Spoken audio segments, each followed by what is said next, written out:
नमस्कार दोस्तों, आप सभी का स्वागत है योगेंद्र साहू ऑनलाइन क्लासेस में। मैं आपका दोस्त, आपका होस्ट, आपका ट्यूटर दीपक इस ऑनलाइन प्लेटफॉर्म में स्वागत करता हूं। ये हमारे एडीओ एग्ज़ाम के लिए क्लास हमने अभी स्टार्ट की है। ऐसी सुगबुगाहट अभी तेज है कि व्यापम का भी चिप्स से अनुबंध हो चुका है वापस। ठीक है, चिप्स क्या करती, पूरा डेटा हैंडल करती है, कुछ भी उसको टेक्निकल जो सपोर्ट प्रदान करती होगी, किसको, व्यापम को। तो व्यापम और चिप्स मिलके ही पूरा आपका एग्ज़ाम ये बोल सकते हो कि चला रहे हैं या पूरे प्रोसेस को चला रहे हैं। तो अभी फिर से अब व्यापम में जो भी पोस्ट रुके हुए हैं या व्यापम में जो भी पोस्ट आने के थे पर वो नहीं आ रहे थे, वो अब आने की संभावना बढ़ गई है, जिसमें आपका एक मोस्ट इंपॉर्टेंट पोस्ट है ADEO, है ना, सहायक विकास विस्तार अधिकारी। ठीक है, इसका बेसिकली क्या काम क्या होता है दोस्तों, ये जो है सरकार की योजना को, राज्य सरकार की योजना को, ग्रामीण विकास की जो योजनाएं रहती है राज्य सरकार की, उसको ग्राम पंचायत स्तर पर लागू करवाने में क्या करता है, सहायता करता है। तो ये आपका पोस्ट है। तो जाहिर सी बात है, आपको काम कहाँ करना है, ग्रामीण स्तर पर। तो पढ़ाई भी वैसी ही होगी कि ग्रामीण जीवन क्या होता है, कैसा होता है। तो इसमें जो आपके सिलेबस है उसमें एक ये है क्या, आजीविका से संबंधित योजनाओं की जानकारी।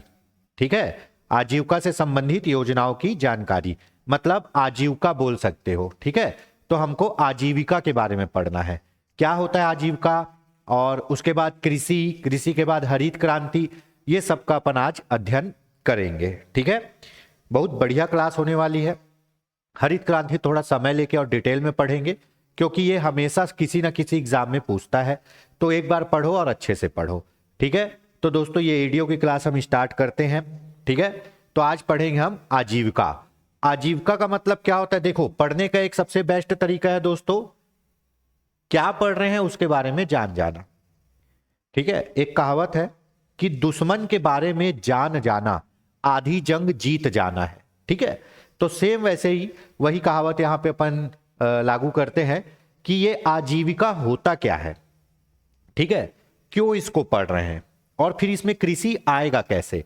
तो देखो, वन वर्ड में अगर बोला जाए, एक शब्द में बोला जाए, तो आजीविका क्या है, जीवन यापन के साधन को अपन क्या बोलते हैं दोस्तों, जीवन यापन के साधन को हम लोग बोलते हैं आजीविका, है ना।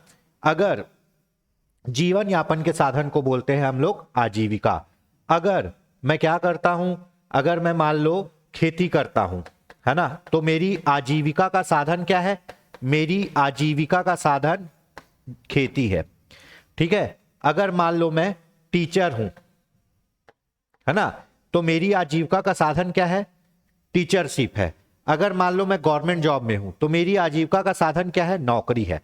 तो ग्रामीण अर्थव्यवस्था में जीवन जीने का साधन क्या होता है, सिंपल सी बात है, आपको पता है कि ग्रामीण अर्थव्यवस्था में जीवन जीने का साधन होता है खेती, पशुपालन, मत्स्य पालन, कुटीर उद्योग या छोटे मोटे काम। गांव में कोई बहुत बड़ी बड़ी इंडस्ट्री नहीं होती, कोई बहुत ज्यादा लोग वहां पे आपके इतने शिक्षित नहीं होते कि सबको गवर्नमेंट जॉब मिल जाए। ठीक है, आजकल गांव में भी शिक्षा का प्रसार है, लेकिन ग्रामीण जीवन स्तर शहरी जीवन स्तर से अलग होता है। हमारे यहाँ शहर में जो लोग रहते हैं वो अधिकांश या तो सरकारी नौकरी करते हैं या प्राइवेट नौकरी करते हैं, लेकिन गांव में जो रहते हैं उन लोग अधिकांश क्या करते हैं, पशुपालन, खेती, यही काम उनका सबसे ज्यादा रहता है। तो उनकी आजीविका का साधन क्या होगा, पशुपालन, खेती पालन, पशुपालन, खेती, मत्स्य पालन। आजीविका मतलब क्या होता है, जीवन जीने का साधन। ठीक है, तो देख लेते परिभाषा, जीवन यापन करने के लिए किया जाने वाला कार्य जिससे मनुष्य अपने जीवन की मूलभूत आवश्यकता को पूरी करता है। ठीक है, फिर से बोल देता हूं, आजीविका मतलब जीवन जीने का साधन। जीवन जीने के लिए क्या चाहिए, जीवन जीने के लिए तीन मूलभूत चीजें चाहिए। ठीक है, जीवन जीने के लिए क्या चाहिए, तीन मूलभूत चीजें चाहिए। क्या है, पहला रोटी, फिर कपड़ा, फिर मकान, है ना, फिर शिक्षा और फिर चिकित्सा। ठीक है, चिकित्सा। भैया एक आदमी को जिंदगी जीने के लिए क्या चाहिए, आप क्यों गवर्नमेंट जॉब लगाना चाहते हो, भैया 2 वक्त की रोटी पक्की हो जाए, शरीर पे अच्छे कपड़े रहे, एक बढ़िया सा क्या हो जाए, घर हो जाए, बच्चे अच्छे से स्कूल में पढ़े और हम सबका अच्छे से इलाज करा सके। तो इन आवश्यकताओं को पूरा करने के लिए आप जो भी काम करोगे वो आपकी आजीविका कहलाएगी। इन आवश्यकताओं को पूरा करने के लिए आप जो भी काम करते हो अपनी रोजी रोटी चलाने के लिए, वो आपकी क्या कहलाएगी? आजीविका कहलाएगी।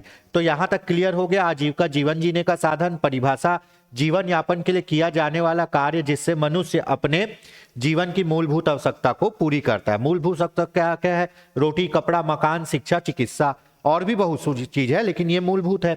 ठीक है, तो ये हो गया आपका आजीविका का हम एक शाब्दिक अर्थ देख लिए कि भाई जीवन जीने के लिए जो आवश्यकता है उसको पूरा करने के लिए जो काम किया जाएगा वो आजीविका है। भारतीय कृषि और ग्रामीण अर्थव्यवस्था में आजीविका, है ना, भारतीय कृषि और ग्रामीण अर्थव्यवस्था में आजीविका कैसे काम करती है? आपको पता है कि ग्रामीण अर्थव्यवस्था में आजीविका का एकमात्र साधन और सबसे प्रमुख साधन है कृषि। गांव के अधिकांश लोग क्या करते हैं? खेती करते हैं। ठीक है, गांव के अधिकांश लोग खेती ही करते हैं, तो उनकी आजीविका का साधन क्या हो गया? कृषि हो गया। भारतीय कृषि भारतीय अर्थव्यवस्था की रीढ़ है। हमारे भारत की जो अर्थव्यवस्था है ना, जो चल रही है, उसकी रीढ़ की हड्डी मानी जाती है किसको? भारतीय कृषि को। क्योंकि भैया अधिकांश उद्योगों के लिए खेती क्या है? आधारभूत उद्योग है। खेती के कच्चे माल से ही अधिकतर उद्योग चलते हैं। और ग्रामीण अर्थव्यवस्था का मुख्य आधार भी क्या है? कृषि ही है। कृषि न केवल खाद्य सुरक्षा प्रदान करती है बल्कि बड़े पैमाने पर रोजगार भी प्रदान करती है। देखो, खेती से क्या होता है? खेती से अनाज तो उत्पन्न होता है। अनाज उत्पन्न होगा तो हमारे पास खाने की चीजें रहेगी, तो क्या होगा? हमारा खाद्य सुरक्षा रहेगा।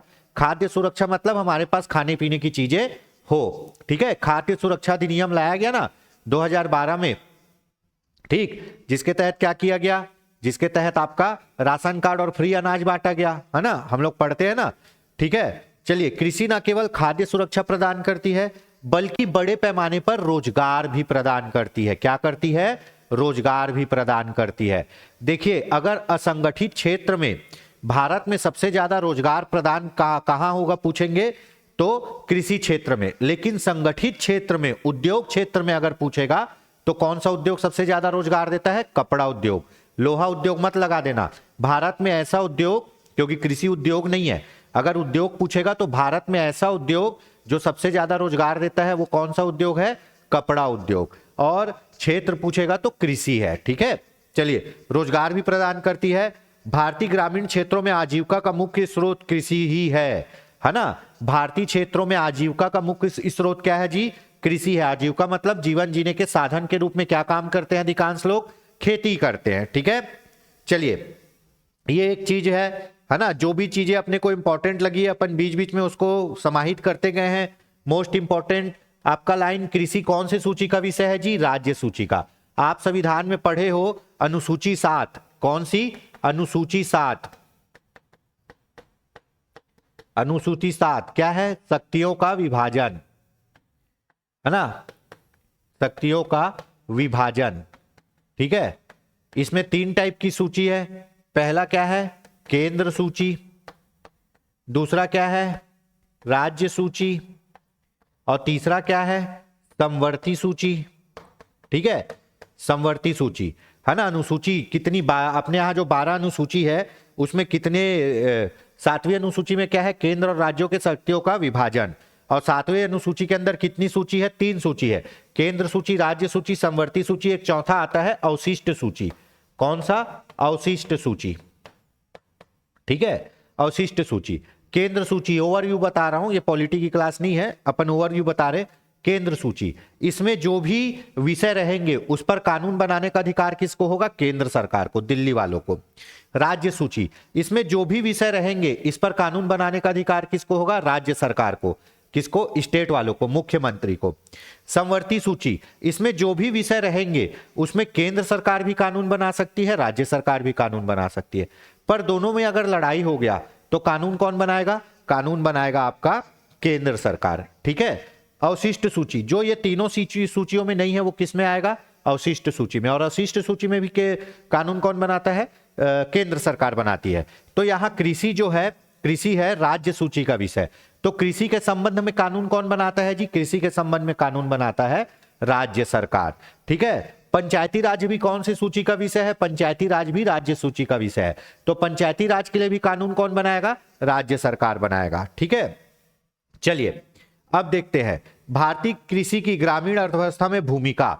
अगर भारतीय कृषि ग्रामीण अर्थव्यवस्था में क्या भूमिका निभाती है, ग्रामीण क्षेत्र में कृषि की क्या भूमिका है, ये दोस्तों अपन एक ओवरव्यू तैयार कर रहे हैं, एक प्लेटफॉर्म तैयार कर रहे हैं कि हमको आजीविका और कृषि दोनों को समझ ले, फिर उसके बाद हम आगे की योजनाओं को पढ़ेंगे या आगे के कार्यक्रम को पढ़ेंगे। एक ओवरव्यू, देखिए कोई भी काम करने से पहले उसका क्या किया जाता है? एक ओवरव्यू तैयार किया जाता है, एक समा बांधा जाता है, एक माहौल बनाया जाता है। अगर मैं डायरेक्ट पढ़ाना चालू कर दूं तो जय माता दी हो जाएगा। ठीक है, समझ आने से रहा तो क्या है, जो चीजें बार बार रिपीट होनी है, जिस चीजों पे ज्यादा जोर देना है, उसका एक क्या कर लेते हैं अपन?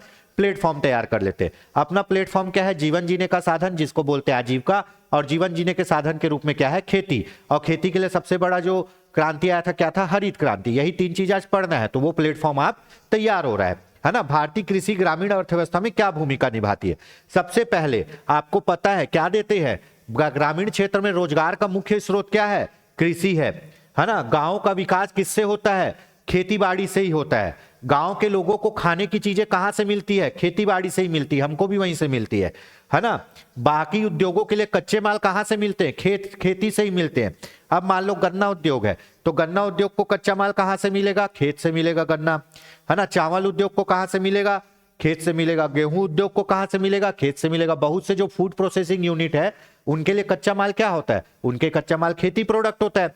निर्यात में योगदान, आपको पता होगा हमारे यहां से बहुत सी चीजें निर्यात भी होती है, जैसे हमारे यहां से दाल निर्यात होता है, शक्कर होता है, चावल होता है। तो भैया हम अच्छा खेती करेंगे तो बाहर भी तो भेजेंगे, तो वो भी है ना। उसके बाद ग्रामीण बुनियादी ढांचे का विकास होता है। ग्रामीण अर्थव्यवस्था का जो बुनियादी ढांचा है उसका विकास कैसे होगा? खेती से ही होगा।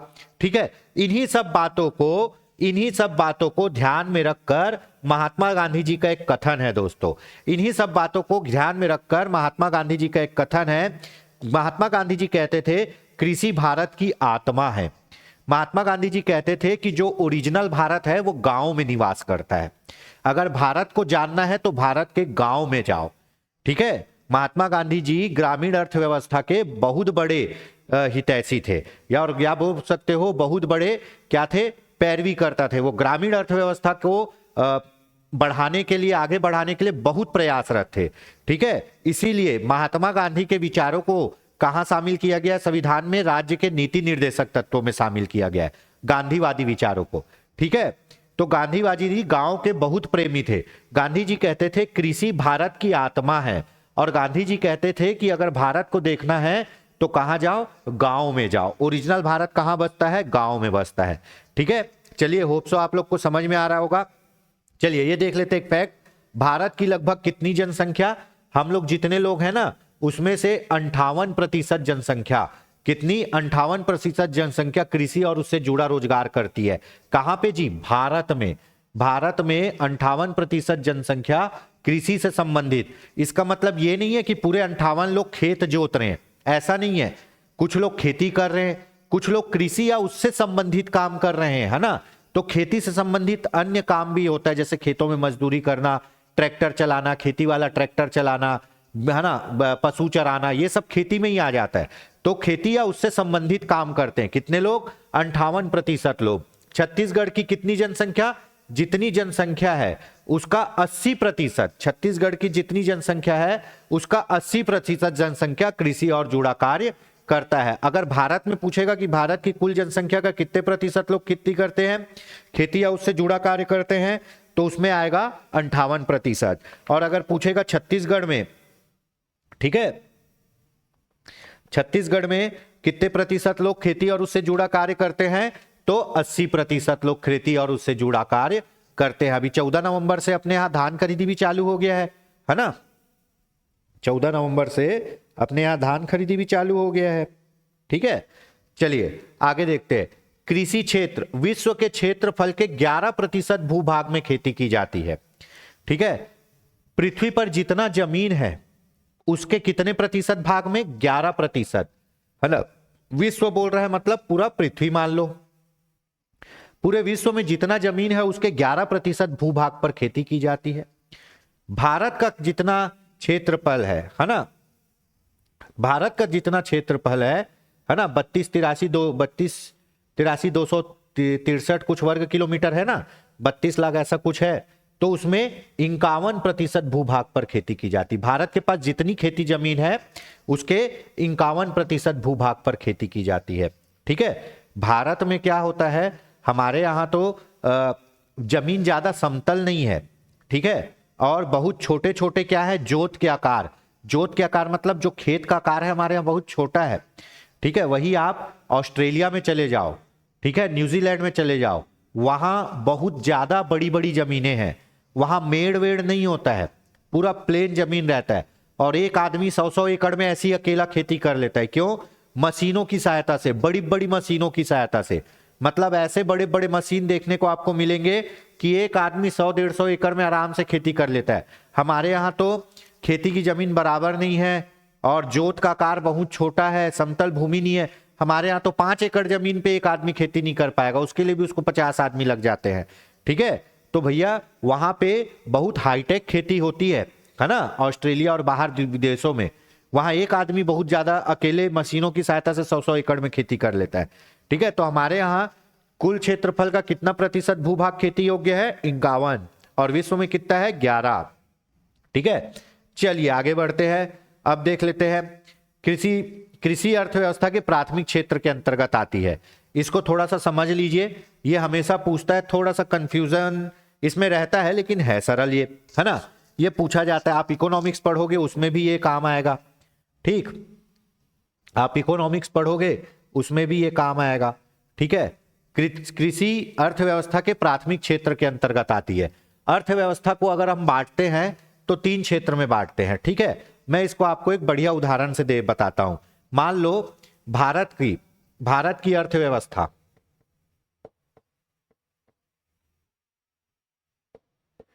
भारत की अर्थव्यवस्था मान लो 100 रुपए की है।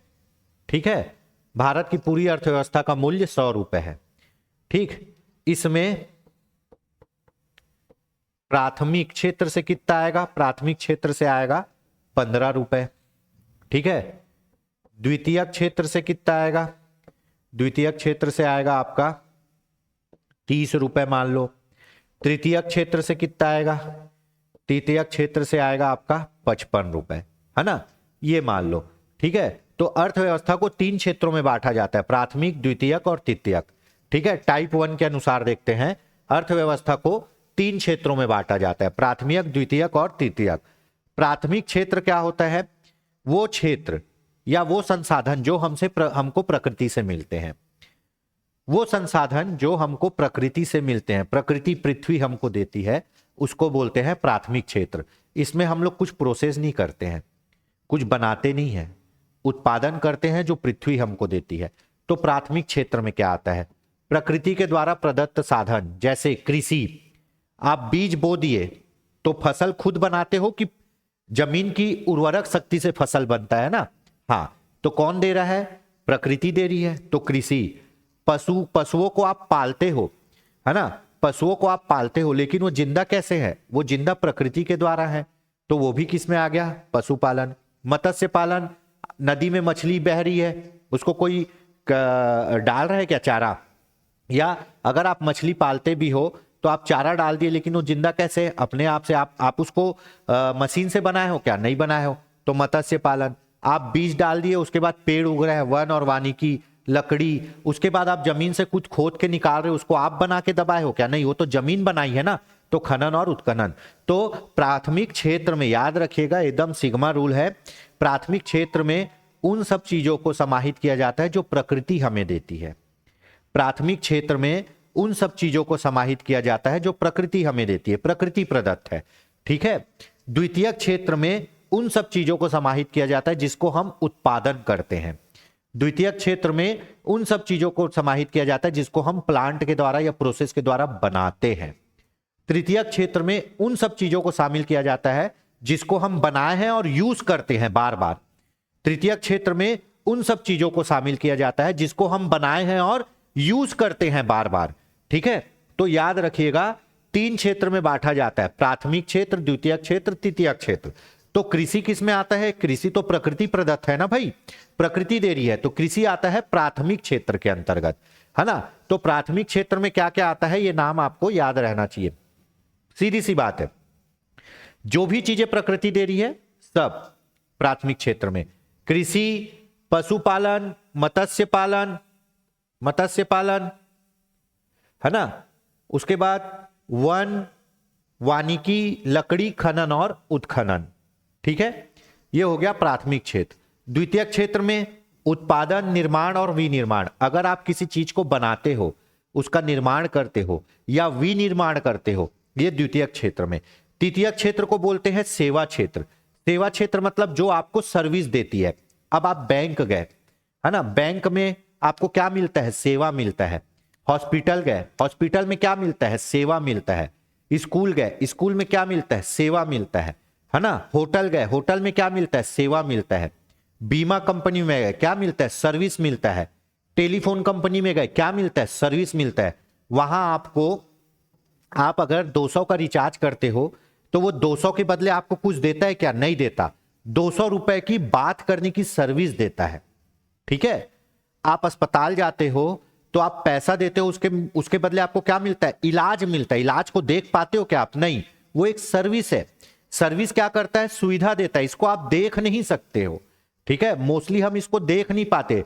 बैंक में गए, आपका पैसा जमा हुआ, आपको ब्याज मिल रहा है, तो उसको आप देख रहे हो क्या कहीं से? नहीं, वो तो जुड़ रहा है ब्याज। वो क्या है? एक सर्विस है ना। तो तृतीयक क्षेत्र को बोला जाता है सेवा क्षेत्र, और सेवा क्षेत्र में पूरी सर्विसें आती है। यातायात, है ना, टेलीकम्युनिकेशन, मनोरंजन, बैंक, बीमा, अस्पताल, स्कूल, ये सब सेवा क्षेत्र में आता है। उत्पादन क्षेत्र, द्वितीयक क्षेत्र में क्या आएगा? उत्पादन क्षेत्र में जैसे प्लांट, है ना, बड़े बड़े प्लांट, मशीनरी जिससे कुछ बनाते हैं। प्राथमिक क्षेत्र में क्या आएगा? जो प्रकृति ने हमको दिया है, ठीक है। अब एक एग्जाम्पल से देखते हैं, ठीक है।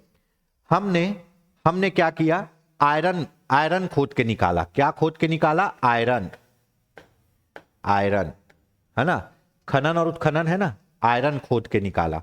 ये हो गया प्राथमिक क्षेत्र। अब इस आयरन से हम क्या बनाए? बस बनाए। क्या बनाए? बस, गाड़ी बनाए। हम इस आयरन से क्या बनाए? बस, गाड़ी बनाए। अब बना रहे हैं, कुछ चीज का निर्माण कर रहे हैं, ये क्या हो गया? द्वितीयक क्षेत्र। अब इस बस और गाड़ी को हम किराए पे चला रहे हैं और लोगों को सेवा दे रहे हैं और पैसा ले रहे हैं। इस बस और गाड़ी को से हम क्या ले रहे हैं? सेवा ले रहे हैं, इसका यूज कर रहे हैं। तो ये अब किस में आएगा? तृतीयक क्षेत्र में आएगा। समझ में आ गया? अगर हम कुछ खोद के निकाल रहे हैं तो वो प्राथमिक क्षेत्र में है। उसको बना रहे हैं, कुछ प्रोडक्ट बना रहे हैं, तो द्वितीयक क्षेत्र में आ जाएगा। अगर उस प्रोडक्ट को यूज कर रहे हैं, उस बस गाड़ी को हम यूज कर रहे हैं, तो आ जाएगा सेवा क्षेत्र यानी तृतीयक क्षेत्र में, ठीक है।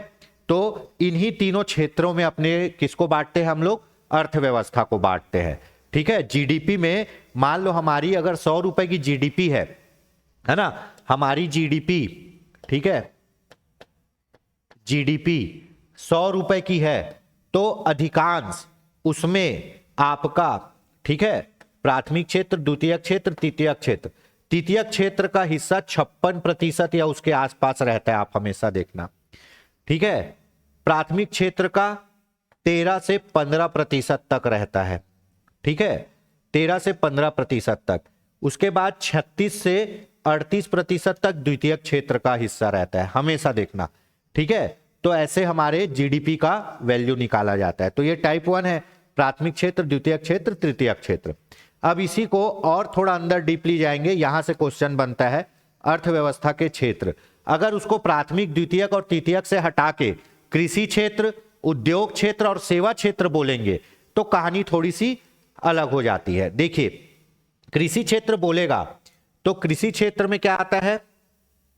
कृषि क्षेत्र बोलेगा तो कृषि में क्या आएगा? कृषि आएगा, पशुपालन आएगा, वन आएगा, वानिकी आएगा, लकड़ी आएगा, मत्स्य आएगा, है ना, मत्स्य पालन आएगा।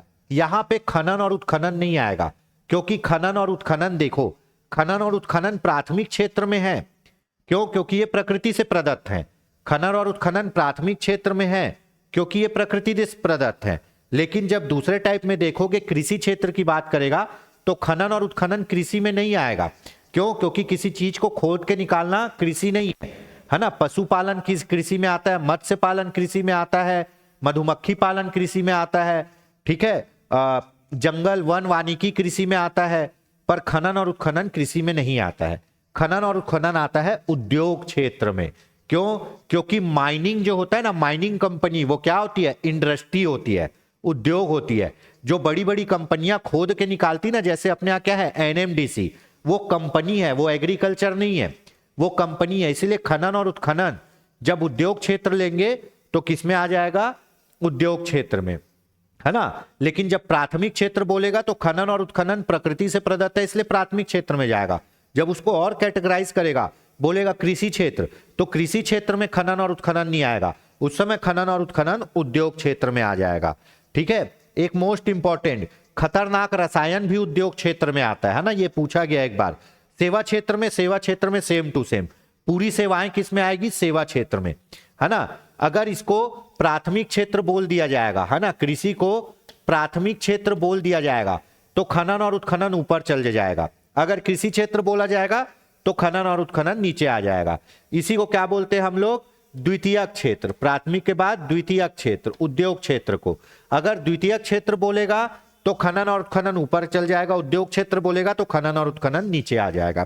तृतीयक क्षेत्र सेम टू सेम रहता है ना। खनन और उत्खनन को द्वितीयक क्षेत्र में इसीलिए लिया जाता है क्योंकि वो कृषि नहीं है, लेकिन प्राथमिक क्षेत्र बोलेगा तो प्राथमिक क्षेत्र में जाएगा। खनन उत्खनन प्राथमिक क्षेत्र के अंतर्गत शामिल किया जाता है, परंतु कृषि क्षेत्र के अंतर्गत शामिल नहीं किया जाता। जब कृषि क्षेत्र बोलेगा तो खनन उत्खनन नहीं आएगा। खतरनाक रसायन को द्वितीयक क्षेत्र के अंतर्गत शामिल किया जाता है, ठीक है। तो ये आपका एक ओवरव्यू हो गया कृषि का और कृषि का ग्रामीण जीवन स्तर पर प्रभाव, क्या प्रभाव होता है और आजीविका क्या होती है, ठीक है। इससे क्वेश्चन आते हैं बाकी के एग्जाम में, इसलिए इसको बता दिया गया है, ठीक। हरित क्रांति मोस्ट इंपॉर्टेंट। देखिए दोस्तों, हरित क्रांति तो पूछता है ना। हरित क्रांति पूछता है। हरित क्रांति एक ऐसा क्रांतिकारी हमारे यहाँ रेवोल्यूशन था जिससे क्या हुआ, हमारी जो भारतीय अर्थव्यवस्था है वो क्या हो गई, खाद्यान्न में आत्मनिर्भर हो गई। एक ऐसा भी समय था जब हमारे यहाँ खाने को कुछ नहीं था, लोग भूखे मर रहे थे। जब हम आजाद हुए, आजादी के बाद भारत में कोई संसाधन था नहीं, कुछ खाद्यान्न उतने अच्छे थे नहीं, ठीक है। तो जब कुछ चीज नहीं था, अंग्रेज भी हमको ऐसे ही अधमरा छोड़ के चले गए थे, ठीक है। तो भारत की हालत क्या थी, भारत की हालत बहुत खराब थी, है ना। अकाल पड़ रहा था, भारत के पास पैसे नहीं थे, सिंचाई के साधन नहीं थे, लोगों के भूखे मरने के दिन आ गए। क्यों? क्योंकि भारत में उत्पादन हो ही नहीं रहा था खाने का। खाद्यान्न फसल मतलब जिसको हम लोग खाते हैं, ठीक है। खाद्यान्न फसल मतलब जिसको हम लोग खाते हैं, जैसे गेहूं, चावल, मक्का, है ना, मोटे अनाज, दाल, ये सब खाद्यान्न फसल है, ठीक है। और नकदी फसल मतलब जिनको हम लोग बेचते हैं, जैसे चाय, तंबाकू, कॉफी, बांस, गन्ना, ये सब नकदी फसल है, इसको बेच के पैसा मिलता है, ठीक है। तो हरित क्रांति लाने का उद्देश्य यही था कि भारत में भोजन की कमी ना हो, भारत में इतना चावल, गेहूं, दाल उत्पादन हो कि हर आदमी को खाना मिले। एक समय में जब अमेरिका से गेहूं खरीदने के पैसे नहीं थे, है ना, जब अमेरिका से गेहूं खरीदने के पैसे नहीं थे, तो उस समय भारत के प्रधानमंत्री थे लाल बहादुर शास्त्री। उन्होंने एक दिन का उपवास रखाया था पूरे भारत को, ठीक है। क्यों? क्योंकि अमेरिका हमको गेहूं देने से मना कर दिया था, ऐसी कुछ कहानी थी। तो उन्होंने पूरे भारत को एक दिन का उपवास रखने को कहा था। क्यों? क्योंकि हमारे यहाँ खाने को नहीं था, ठीक है। खाने को कैसे होगा, हमारे यहाँ ना अच्छी खेती थी, ना अच्छे सिंचाई साधन थे, तो कहाँ से उत्पादन होगा। तो इस समस्या से निपटने के लिए भारत में लाया गया हरित क्रांति। इस समस्या से निपटने के लिए भारत में लाया गया हरित क्रांति, ठीक है। तो ये मान लो कि जैसे भारत में हरित क्रांति आने से भारत में भोजन की कमी दूर हो गई, है ना, भारत में भोजन की कमी दूर हो गई, वैसे ही आपकी नौकरी लगने से आपके जीवन में हरित क्रांति आ जाएगी। फिर आपको किसी चीज के लिए सोचना नहीं पड़ेगा, आप हर चीज कर सकते हो। किसी चीज के लिए घर से पैसा नहीं मांगना पड़ेगा, आप खुद से हर चीज कर सकते हो, ठीक है। तो आपको हरित क्रांति लाना जरूरी है। चलिए अब देखते हैं कृषि के विकास और उत्थान के लिए किए गए प्रयास में हरित क्रांति और श्वेत क्रांति की तथा अन्य क्रांतियों की भूमिका महत्वपूर्ण है।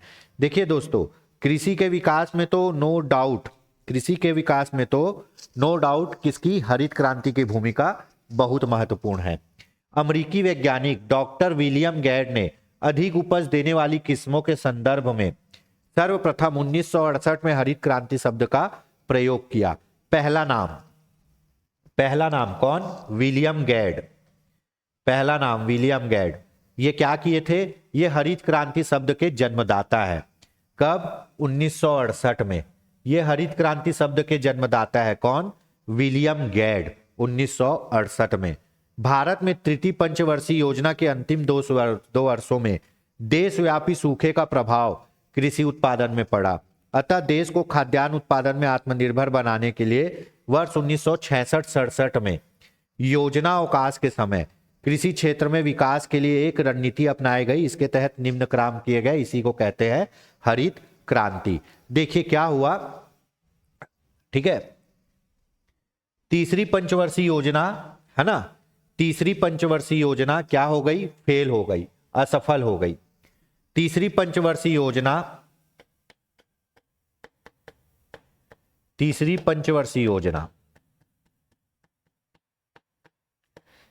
पंचवर्षीय योजना, इसका कार्यकाल था 1961 से 1966 तक, ठीक है। इस समय क्या हुआ, युद्ध हुआ, ठीक है। भारत चीन युद्ध 1962 में, 62 में क्या हुआ, भारत चीन युद्ध। 65 में कौन सा युद्ध हुआ, भारत पाकिस्तान।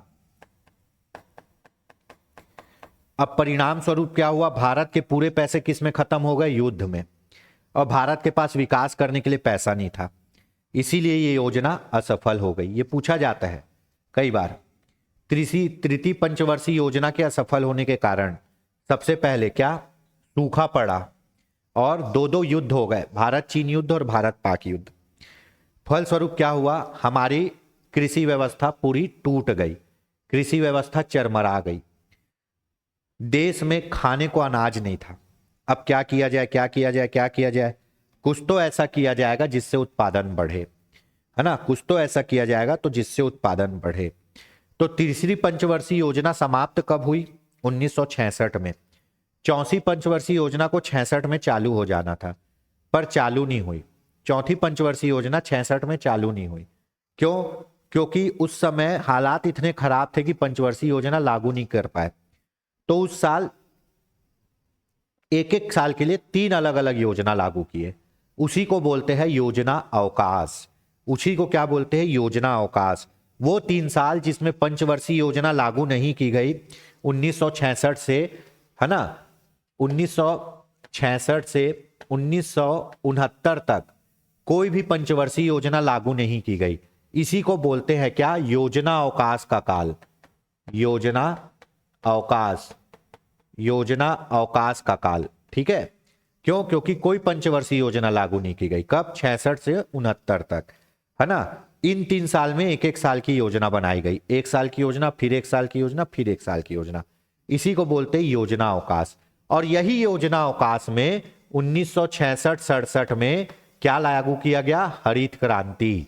इसी योजना अवकाश के काल में 1966-67 के समय हरित क्रांति लागू किया गया। हरित क्रांति कब, कौन सी पंचवर्षीय योजना में लागू किया गया बोलेगा तो तीसरी पंचवर्षीय योजना। हरित क्रांति का समय पूछेगा तो 66-67 योजना अवकाश के काल में, ठीक है। क्यों, क्योंकि उस समय हालत बहुत टाइट हो गई थी, ठीक है। यहां तक समझ में आया। चलिए, ये तो हो गया। डॉक्टर विलियम गैड ने 1968 में क्या किया, हरित क्रांति शब्द को जन्म दिया, ठीक है। भारत में तृतीय पंचवर्षीय योजना के अंतिम 2 वर्षों में क्या पड़ गया, सूखा पड़ गया, है ना। देश में खाद्यान्न की कमी हो गई।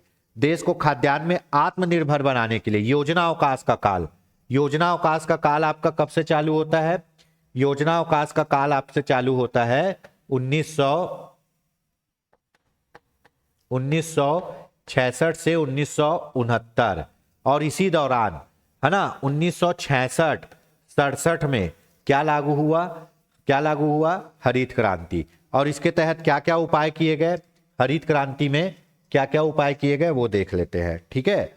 उन्नत किस्म के बीजों का प्रयोग, जिसको बोलते हैं हाई यील्ड वैरायटी, है ना। उन्नत किस्म के बीजों का प्रयोग किया गया, इसको बोला गया हाई यील्ड प्रोग्राम। ठीक है, इसको बोला गया HYV program, high yield variety program. High yield variety program में क्या किया गया, अच्छी क्वालिटी के बीजों का उपयोग किया गया। मान लो हम बीज लगा रहे हैं, ठीक है, धान लगा रहे हैं, तो वो धान 1 एकड़ में 10 कुंटल ही निकल रहा है, लेकिन आप अच्छी क्वालिटी का बीज यूज करोगे तो 1 एकड़ में 15 कुंटल उत्पादन होगा। तो जो ज्यादा उत्पादन देने वाली बीज का प्रयोग किया गया उसी को कहा गया हाई यील्ड वैरायटी, ज्यादा उत्पादन देने वाली बीजों का प्रयोग। अब उत्पादन बढ़ाने के लिए रासायनिक उर्वरकों का प्रयोग किया गया। ठीक है, पहले क्या होता था जी, देखो पहले जो खेती होती थी ना वो पारंपरिक आधार पर होती थी। कैसे, बैल से खेत जोत रहे हैं, ठीक है, बैल से खेत जोत रहे हैं, 1 एकड़ को जोतने में 4 दिन लग रहा है। ठीक है, जैसे तैसे कृषि के समय तक 50 एकड़ खेत जोतना था, 10 ही एकड़ जोताया है, तो बुआई कितने में होगी, 10 ही में होगी, 40 एकड़ बेकार गया। ठीक है, पारंपरिक खाद डालते थे। पारंपरिक खाद में क्या होता था, उत्पादन बढ़ता नहीं था, नॉर्मल उत्पादन होता था। ठीक है, कीटनाशक का प्रयोग नहीं करते थे जिससे फसल को कीड़े खा जाते थे। सिंचाई की सुविधा नहीं होती थी जिससे फसल सूख जाती थी। ठीक है, मशीनें नहीं होती थी जिससे अच्छे से खेती हो सके। तो क्या था, साधन नहीं था खेती के पास, इसीलिए उत्पादन बढ़ता नहीं था। और ऊपर से अकाल पड़ गया, युद्ध हो गया भारत में और उत्पादन घट गया। अब क्या करें, उत्पादन को बढ़ाने के लिए फिर हाईटेक खेती प्रारंभ की गई।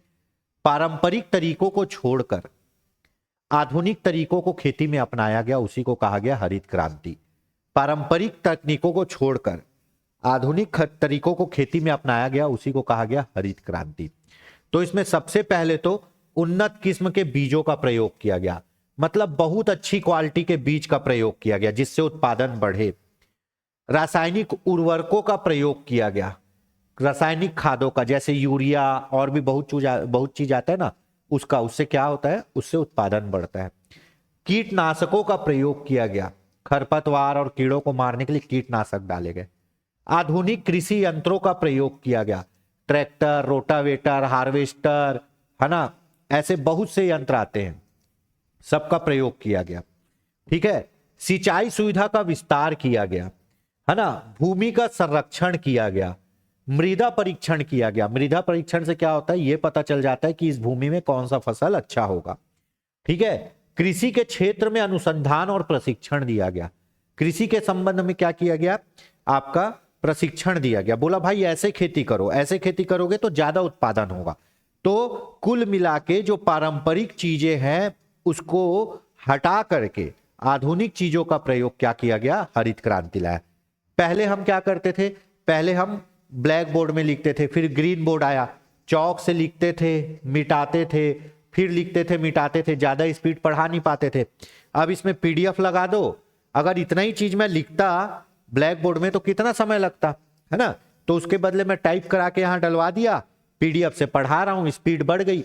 सेम ऐसे ही पारंपरिक जो तरीके हैं खेती में उसको हटा करके आधुनिक तरीकों को लाना क्या हुआ, आपका हरित क्रांति कहलाया।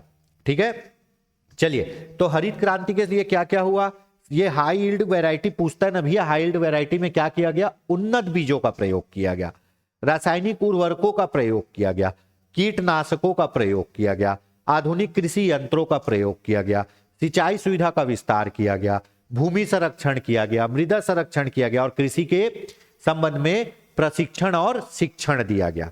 ठीक है, चलिए, जिससे लोग अच्छे से खेती कर पाए। कृषि इन उपायों के परिणाम स्वरूप भारत के पश्चिमोत्तर भाग में गेहूं के उत्पादन में तीव्र वृद्धि हुई और अन्य फसल के उत्पादन में भी इसे ही भारत के गेहूं की तीव्र वृद्धि हुई और अन्य फसल के उत्पादन की भी वृद्धि हुई, इसे ही भारत में हरित क्रांति कहा गया। ठीक है, याद रखिएगा, हरित क्रांति में जो सबसे ज्यादा प्रभावित फसल थी वो गेहूं उत्पादन में हम आत्मनिर्भर बन गए। नहीं तो पहले अमेरिका से गेहूं लेना पड़ता था, अब तो गेहूं हम बाहर भेजते हैं, है ना, गेहूं उत्पादन में आत्मनिर्भर बन गए। ठीक है, ये पढ़ेंगे आगे किस क्षेत्र में चालू हुआ आपका हरित क्रांति। चलिए, बाकी फसलों का भी उत्पादन हुआ। तो कुल मिला के जो आपके क्या है, पुराने कृषि के तरीकों को हटाकर आधुनिक कृषि के तरीकों को अपनाना ही कहलाया हरित क्रांति। ठीक है, और हरित क्रांति कहाँ हुई? भारत के उत्तर पश्चिम भाग में प्रारंभ हुई। ठीक है, चलिए, सबसे पहले कहाँ प्रारंभ हुई? पंजाब राज्य में। ठीक, हरित क्रांति। विश्व में हरित क्रांति। चलिए अब देख लेते हैं, यहां से हरित क्रांति प्रॉपर चालू हो रहा है। विश्व में हरित क्रांति शब्द का प्रतिपादन कौन किए हैं? विलियम गैड। विलियम गैड किए हैं। ठीक है, विलियम गैड किए हैं। ठीक है, ये अमेरिकी वैज्ञानिक थे, है ना, ये अमेरिकी वैज्ञानिक थे। ठीक है, विलियम गैड, है ना, US United state of America of international development के निदेशक थे। ठीक है, सैड के निदेशक थे। ठीक है, यूएसएड के निदेशक थे। यूएसएड का क्या होता है? United state of America, United state of America of international development के निदेशक भी थे, डायरेक्टर भी थे। ठीक है, तो ये क्या है? शब्द का प्रतिपादन किए हैं विलियम गैट के द्वारा। इस शब्द का क्या किया गया है? प्रतिपादित किया है। ठीक, उसके बाद हरित क्रांति के जनक कौन माने जाते हैं? Norman Ernest Borlaug. Norman Borlaug विश्व में हरित क्रांति के जनक माने जाते हैं। ठीक है, हरित क्रांति शब्द ये अलग अलग चीजें हैं। हरित क्रांति शब्द कौन? विलियम गैड ने। किसने? विलियम गैड ने। गैड ने शब्द लाया। कब? 1968 में। ठीक है, जनक, हरित क्रांति के जनक कौन है? Norman Borlaug. कौन है? Norman Borlaug. ठीक है, विश्व में। कहा? विश्व में। विश्व में हरित क्रांति कौन लाया? Norman Borlaug. भारत में हरित क्रांति कौन लाया? भारत में जनक कौन? M S Swaminathan. कौन? एम एस स्वामीनाथन लेके आए। ये तीन चीजें आपको याद रखना है। शब्द के जनक है विलियम गैड। शब्द के जनक है विलियम गैड। विश्व में जमीनी स्तर पर हरित क्रांति को कौन इंट्रोड्यूस किया? विश्व में कौन लागू किया? Norman Ernest Borlaug. और भारत में इसको कौन लेके आया? भारत में लेके आया एम एस स्वामीनाथन। ये 50 बार पूछा है, इससे क्वेश्चन बनते ही हैं। ठीक है, चलिए तो वापस देख लेते हैं अपन। ठीक, वापस देखते हैं। विश्व में हरित क्रांति शब्द का प्रतिपादन वर्ष 1968 में विलियम गैड के द्वारा, है ना, United state of America of international development के निदेशक थे। मोस्ट इंपॉर्टेंट, विश्व में हरित क्रांति के जनक।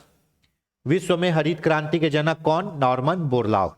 ये शब्द को पैदा किए, ये हरित क्रांति को पैदा किए। हरित क्रांति के जनक नॉर्मन बोरलॉग। जन्म 1914 में, स्थान अमेरिका में, है ना, कार्य क्षेत्र कहां? मैक्सिको।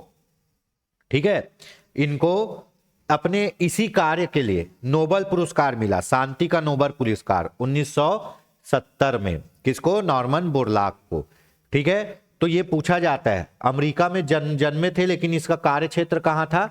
मैक्सिको था। कृषि वैज्ञानिक भी थे ये। अपने इसी कार्य के लिए इनको शांति के क्षेत्र में नोबेल पुरस्कार मिला। अगर आप जनता के लिए कुछ बहुत ही अच्छा कार्य करोगे ना, तो आपको समाज सेवा शांति के लिए नोबेल पुरस्कार मिलेगा, है ना। विश्व खाद्य पुरस्कार भी मिला है।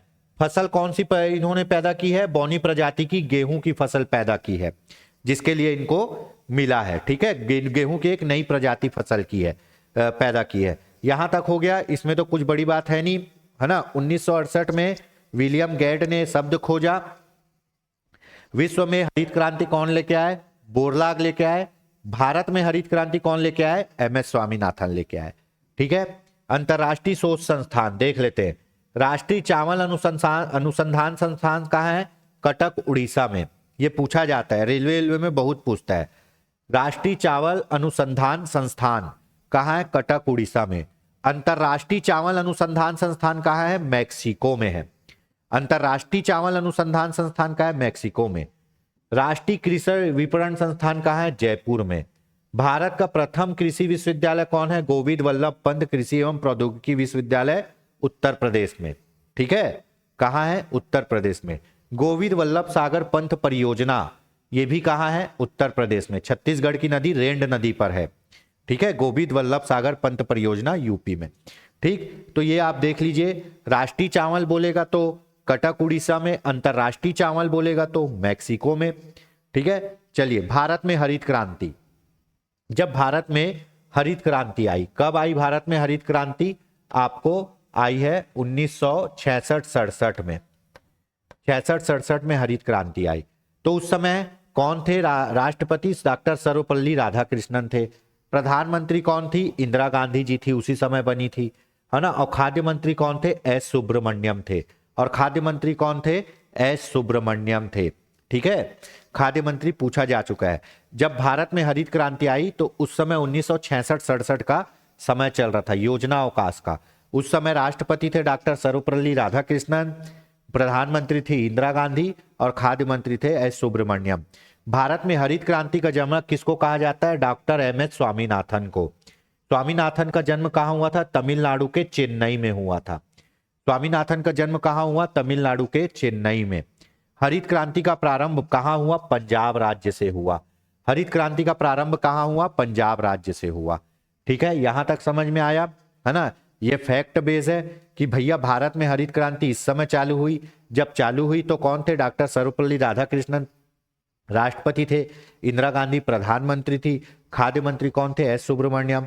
भारत में हरित क्रांति कौन लेके आया? एम एस स्वामीनाथन लेके आया। अब तीन चीज आप पढ़ लिए, क्या? गॉड, विलियम गैड को गॉड लिख देते हैं, उसके बाद नॉर्मन और उसके बाद स्वामी। ठीक है, स्वामी। अब मान लो आपके पास क्या हुआ? आपको कोई बीमारी हो गई या आपको कुछ चाहिए, ठीक है, चलो आपके पास आपको कुछ चाहिए, है ना। तो आप किसके पास जाओगे? गॉड के पास जाओगे। आपको कुछ चाहिए तो आप किसके पास जाओगे? गॉड को। और वो चीज आपको मिल जाएगी तो आप नॉर्मल हो जाओगे। और नॉर्मल होने के बाद जब उस चीज का आप उपयोग करोगे तो अपने आप को स्वामी समझोगे। ठीक है, अब मेरे को चाहिए मान लो रॉयल एनफील्ड। ये समझने के लिए रॉयल एनफील्ड चाहिए। ठीक है, रॉयल एनफील्ड चाहिए तो मैं भगवान को बोलूंगा, हे गॉड मुझे एक रॉयल एनफील्ड दिला दो। ठीक है, फिर मेरी पापा मेरी बात सुन लिए, गॉड है मेरे पापा मेरी बात सुन लिए, गॉड है मेरे, तो मैं क्या हुआ? रॉयल एनफील्ड लेके नॉर्मल हो गया, मेरा टेंशन खत्म हो गया। अब जब मैं रॉयल एनफील्ड लेके नॉर्मल हो गया, मेरा टेंशन खत्म हो गया, तो क्या करूंगा? मैं उस रॉयल एनफील्ड को चलाऊंगा और घूमूंगा गली मोहल्ले में और अपने आप को स्वामी समझूंगा, बड़ा समझूंगा। ठीक है, तो फिर मैं क्या बन जाऊंगा? स्वामी बन जाऊंगा। समझ में आ गया? मुझे रॉयल एनफील्ड चाहिए तो मैं अपने गॉड, अपने पापा के पास जाऊंगा, बोलूंगा मेरे को रॉयल एनफील्ड दे दो। ठीक है, वो बोले तथास्तु। अब जब रॉयल एनफील्ड वो मेरे को दे दिए, है ना, रॉयल एनफील्ड मेरे को वो दे दिए, तो मैं क्या हो जाऊंगा? नॉर्मल हो जाऊंगा। और जब मैं नॉर्मल होकर रॉयल एनफील्ड चलाऊंगा तो अपने आप को क्या समझूंगा? स्वामी समझूंगा। तो भैया विलियम गॉड ने कब? 1968 में, 1968 में हरित क्रांति शब्द का जन्म किया, है ना। विश्व में इसको कौन लागू किया? विश्व में इसको लागू किया, नॉर्मल किया कौन? Normal Borlaug. और भारत में लाके हमको स्वामी कौन बनाया? एम एस स्वामीनाथन बनाया। ठीक है, तो ये तीन चीजें हो गई, है ना। प्रारंभ कहां से हुआ है? पंजाब से हुआ है। चलिए आगे बढ़ते हैं। भारत में हरित क्रांति का क्षेत्र मोस्ट इंपॉर्टेंट है, ये पूछा जाता है कभी कभी, मोस्ट इंपॉर्टेंट है, ये पूछा जाता है। ठीक है, सबसे पहले प्रारंभ कहां से हुआ है? ये है आपका पंजाब राज्य। ठीक है, प्रारंभ कहां से हुआ है? पंजाब राज्य से। ठीक, प्रारंभ कहां से हुआ है? पंजाब राज्य से।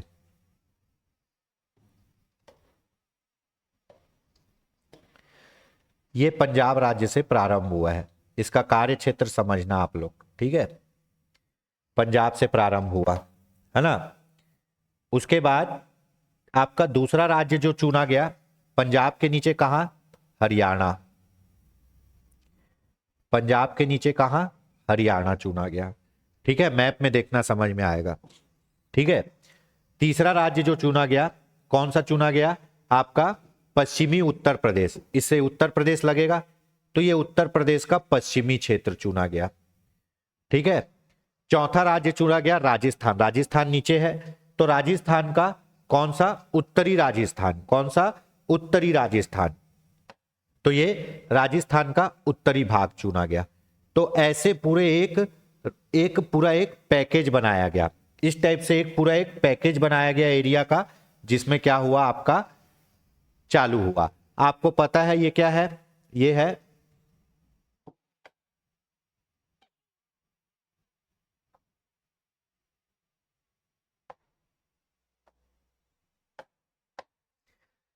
ये क्या है, पंजाब, है ना, पंजाब। ये क्या है, हरियाणा। ये तीनों आपस में सटे हुए हैं ना। ये क्या है, राजस्थान का गंगानगर जिला, राजस्थान। ठीक है, ये क्या है, उत्तर प्रदेश, है ना, पश्चिमी उत्तर प्रदेश, पश्चिमी भाग। इधर पूरा बाकी उत्तर प्रदेश है, उत्तर प्रदेश का पश्चिमी भाग। तो ऐसे एक पूरा एरिया को चुना गया। भारत में हरित क्रांति का क्षेत्र पंजाब से ही ये चालू हुआ, उसके बाद हरियाणा, हरियाणा के बाद पश्चिमी उत्तर प्रदेश, उत्तर प्रदेश का पश्चिमी हिस्सा, और राजस्थान का उत्तरी हिस्सा गंगानगर जिला। उसके बाद आपके नीचे कहा, महाराष्ट्र और तमिलनाडु में भी हुआ। नीचे कहा, महाराष्ट्र और तमिलनाडु में। लेकिन उत्तर भारत में ये जगहें महत्वपूर्ण है। भारत में हरित क्रांति का काल, भारत में हरित क्रांति कब आई, है ना। तो इसमें जिस टाइप के क्वेश्चन बने हैं, हम उस टाइप का पूरा आपको मटेरियल दे रहे हैं। अगर बोलेगा पंचवर्षीय योजना, तो तीसरी पंचवर्षीय योजना के आखिरी में। ठीक है, अगर पंचवर्षीय योजना बोलेगा तो तीसरी पंचवर्षीय योजना के लास्ट में। दशक बोलेगा तो 70 के दशक में, और सन बोलेगा तो 1966-67 में, योजना अवकाश के काल में। ठीक है, तो भैया अगर पंचवर्षीय बोलेगा तो तीसरी पंचवर्षीय योजना के एकदम आखिरी में। दशक बोलेगा तो 1970 के दशक में। सन बोलेगा तो 1966-67, योजना अवकाश का काल। दशक क्या होता है, ठीक है, दशक, दशक समझिए, दशक क्या होता है। दशक मतलब 10 साल, है ना। दशक इक्वल टू क्या होगा, 10 साल। ठीक, अब जैसे 1900 आप 45 को लोगे, तो ये दशक में किस में आएगा, 1945 आएगा 50 के दशक में। कौन सा, 50 का दशक। क्यों, क्योंकि 40 के बाद, 40 तो खत्म हो गया, उसके बाद 41, 42, 43, ये सब आगे बढ़ रहा है। तो ये किसको पूरा करने के लिए बढ़ रहा है, 50 को। तो इसको क्या बोलेंगे, 50 का दशक। वैसे ही आपका कब चालू हुआ, 1966-67 में, है ना, 1966-67 में। तो ये 66-67 पूरा कहां होगा जाके, 1970 में होगा। 70 के बाद फिर 71-72 चालू होगा, जो किस में चल जाएगा, 80 में चले जाएगा। ठीक है, तो भैया ये जो है 70 के दशक में आएगा। क्यों, क्योंकि 60 तो पूरा हो चुका है, 60 नहीं लेना है, 66 बोल रहे हैं, मतलब 60 पार हो चुका है। अब आप 60 से ऊपर आ गए हो, पर किसके अंदर हो, 70 के अंदर हो। किसके अंदर हो, 70 के, इसीलिए दशक कौन सा होगा, 70 का दशक। ठीक है, चलिए, भारत में हरित क्रांति का विकास 3 चरणों में हुआ है। भारत में हरित क्रांति कितने चरण में हुई है, 3 चरण में। पहला है 1966-67 से 1980, दूसरा है 81 से 95, और तीसरा है 95 से अब तक। ये वैसे पूछा नहीं जाता है, लेकिन आपको एक ओवरव्यू होना चाहिए। प्रथम चरण हरित क्रांति में, प्रथम चरण 1966-67 से 1980, 1981 से 95, और 95 से अब तक। ठीक है, चलिए, इसमें पहले हरित क्रांति में किसका नाम फेमस है भारत में, एमएस स्वामीनाथन। ठीक है, दूसरे हरित क्रांति में APJ अब्दुल कलाम, अब्दुल कलाम और स्वामीनाथन दोनों।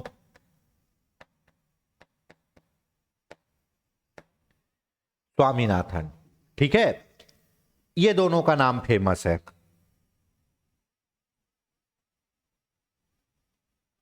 मेरे ख्याल से अभी इनको नोबेल पुरस्कार भी मिला है, देख लेते हैं।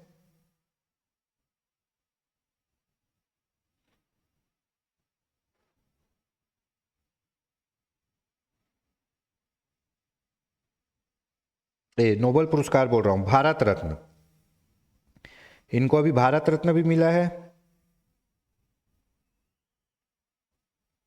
हाँ, एम.एस. स्वामीनाथन को अभी भारत रत्न भी मिला है 2024 में। ठीक है, इनको अभी 2024 में स्वामीनाथन को क्या मिला है? भारत रत्न मिला है, भारत रत्न। ठीक है, 2024 में। ठीक, तो देख लेते हैं, है ना। आपका क्या चीज, हरित क्रांति कितने चरण में चला है? प्रथम चरण जब चालू हुआ 1967 से 80, दूसरा 81 से 95 और तीसरा 95 से अब तक।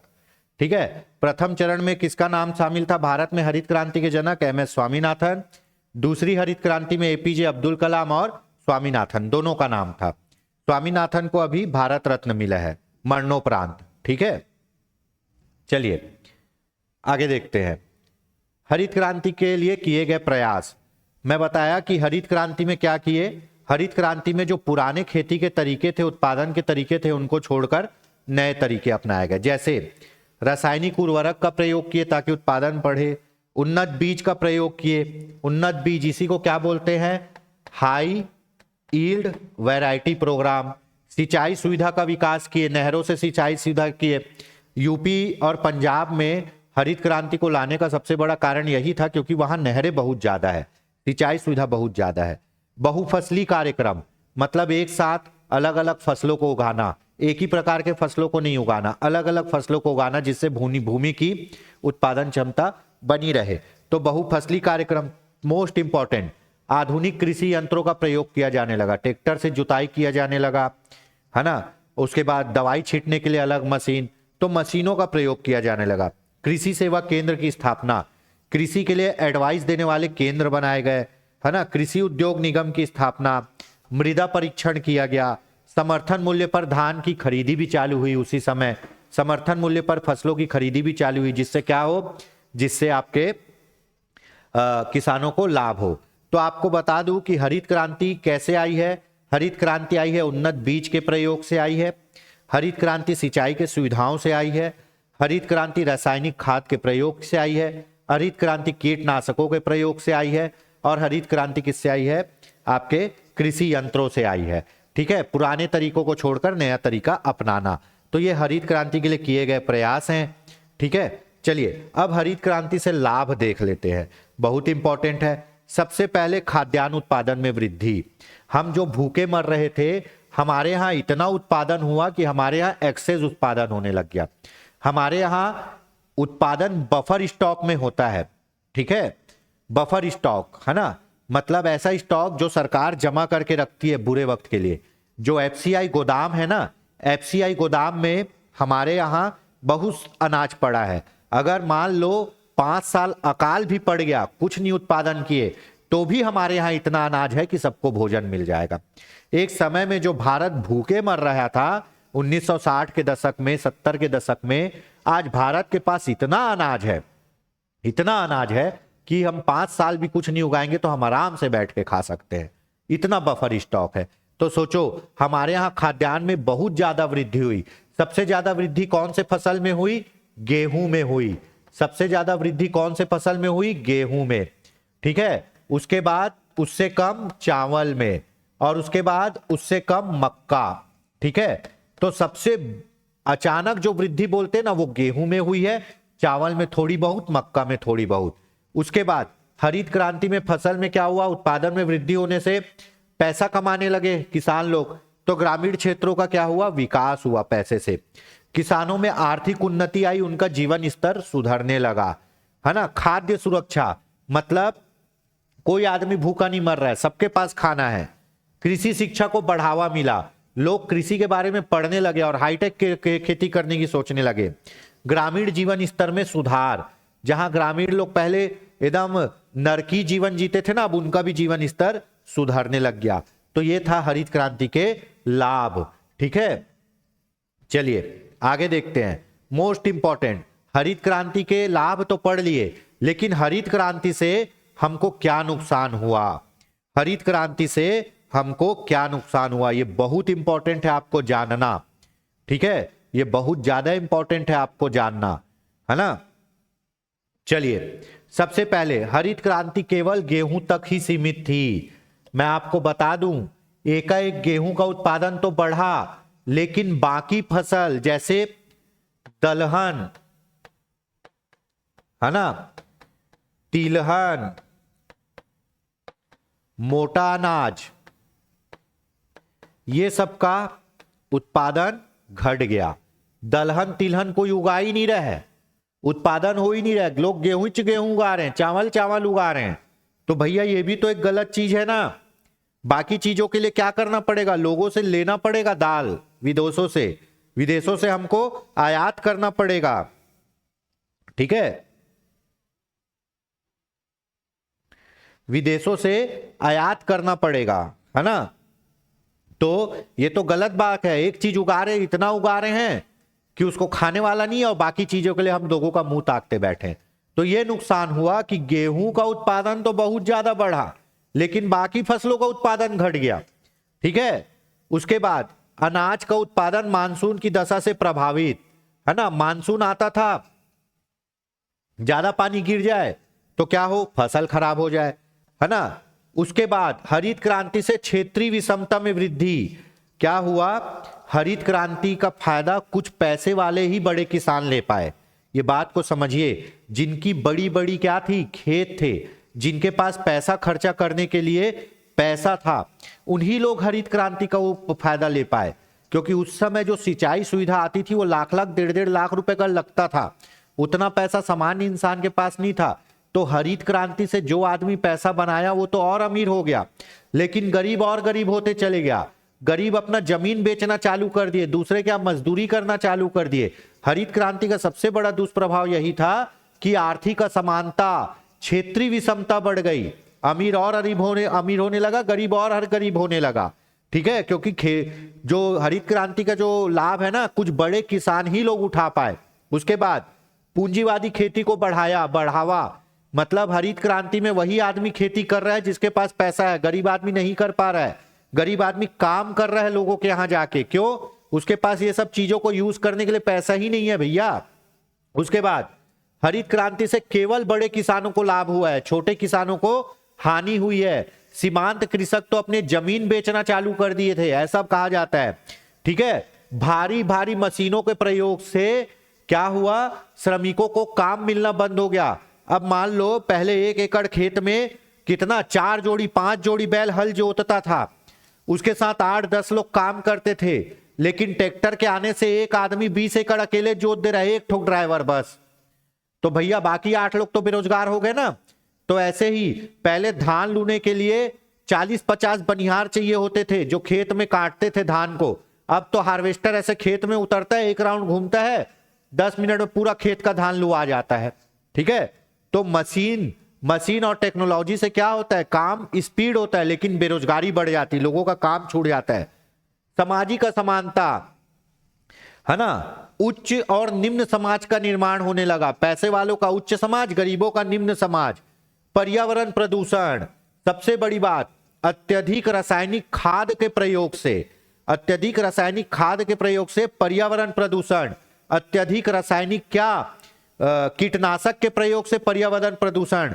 जो गिद्ध है ना, जो खेत में हम लोग कीटनाशक डालते हैं, डाइक्लोफिनेक, ऐसा जो भी कीटनाशक डालते हैं, उससे गिद्ध मर रहे हैं।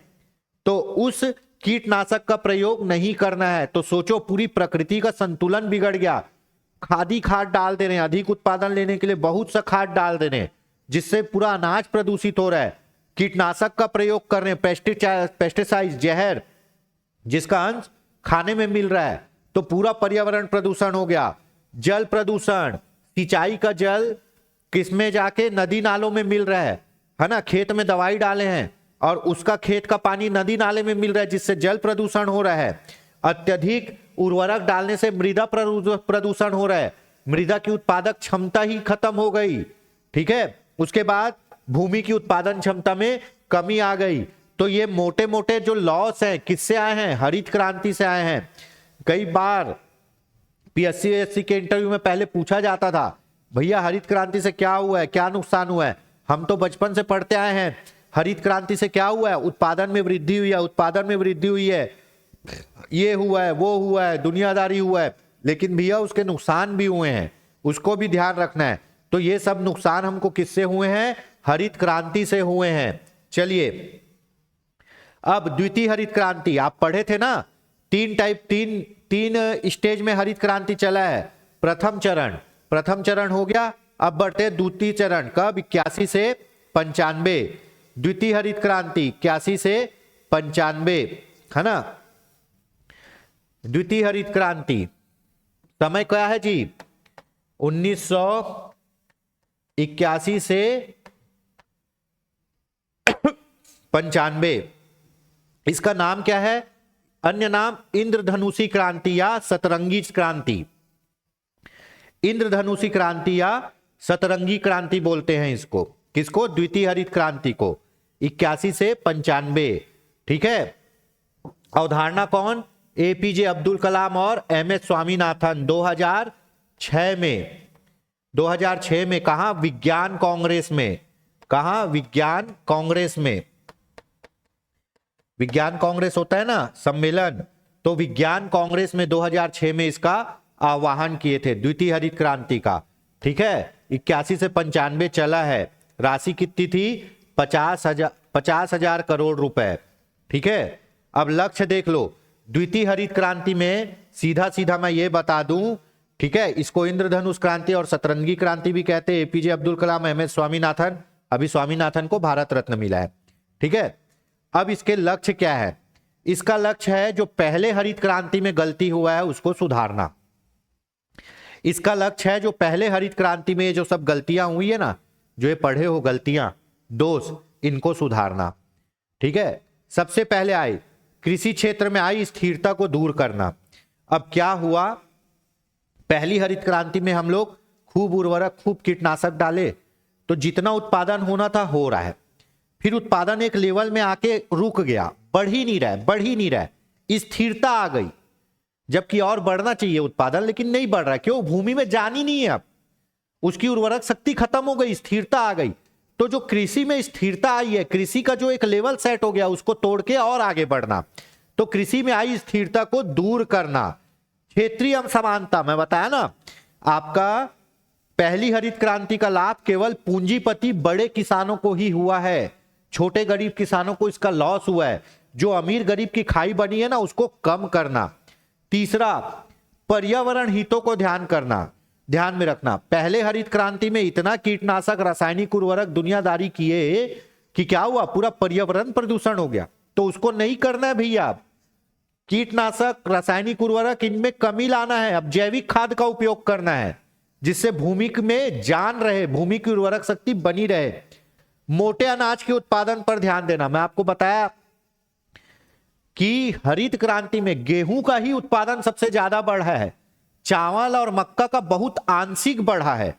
तिलहन, दलहन, सरसों वर्सों ये सब तो कम हो गया, इसका उत्पादन, इनका उत्पादन कम हो गया। मोटे अनाज का उत्पादन कम हो गया, कोई उगा ही नहीं रहे। तो मोटे अनाज के उत्पादन पर भी ध्यान देना। भूमि के आधार पर फसलों का उत्पादन किया जाना। अब सबको लगा कि गेहूं अच्छा उत्पादन दे रहा है, तो पूरे लोग गेहूं ही बोना चालू कर दिए। जो भूमि गेहूं के लायक नहीं है वहां भी गेहूं बो रहे हैं, कीटनाशक और उर्वरक डाल के पैदावार ले रहे हैं। तो बोले भैया कि जो भूमि जैसी है जिसमें जो फसल उगेगा वैसी फसल उगाओ, जबरदस्ती छेड़छाड़ मत करो। तो भूमि के आधार पर अब हमारे यहां छत्तीसगढ़ में क्या मिलती है? लाल पीली मिट्टी मिलती है, जो चावल के लिए अच्छी, तो हम चावल उगाते हैं। आप मध्य प्रदेश जाओगे, वहां सोयाबीन के लिए अच्छी मिट्टी है, तो सोयाबीन उगाते हैं। महाराष्ट्र जाओगे, गन्ने के लिए अच्छी फसल मिट्टी है, तो गन्ना उगाते हैं। तो जहां जैसा मिट्टी है वैसा फसल उगाओ। जल संरक्षण के लिए ड्रिप सिंचाई और स्प्रिंकलर सिंचाई का प्रयोग किया गया। पुराने समय में क्या होता था? नहरों से सिंचाई की जाती थी। और नहरों से सिंचाई कैसे की जाती थी? नहर का पानी खेत में छोड़ा जाता था, पूरा खेत पानी से भरा रहता था, आधा पानी ऐसे ही नुकसान होता था, इधर उधर बह जाता था। ठीक है, तो उसके बदले क्या बोले, उसके बदले बोले स्प्रिंकलर से, मतलब थोड़ा थोड़ा फुवारा मार के, स्प्रिंकलर आप लोग देखे होंगे, फुवारा चलते रहता है, घूमते रहता है, तो पूरे खेत में पानी भरने की जरूरत नहीं है, फुवारे से मिट्टी को गीला करते रहो। ठीक है, ड्रिप सिंचाई में क्या होता है, बहुत बढ़िया है, ड्रिप सिंचाई में जहां पौधे का जड़ रहेगा ना वहीं बूंद बूंद पानी गिरेगा, बस बाकी जगह नहीं गिरेगा। इससे क्या होगा, पानी की बचत होगी। तो जल संरक्षण के लिए ड्रिप सिंचाई और स्प्रिंकलर सिंचाई का प्रयोग किया गया। वाटर शेड मैनेजमेंट के द्वारा बंजर भूमि को उपजाऊ बनाना, जो भूमि बंजर हो चुकी है उसको उपजाऊ बनाना। प्रथम हरित क्रांति में क्या था, उत्पादन को बढ़ाना था, जो बढ़ा गेहूं बस का बढ़ा। प्रथम हरित क्रांति में उत्पादन बढ़ाना था और द्वितीय हरित क्रांति का लक्ष्य था कृषि आय को बढ़ाना। ठीक है, पहली हरित क्रांति का लक्ष्य है ना,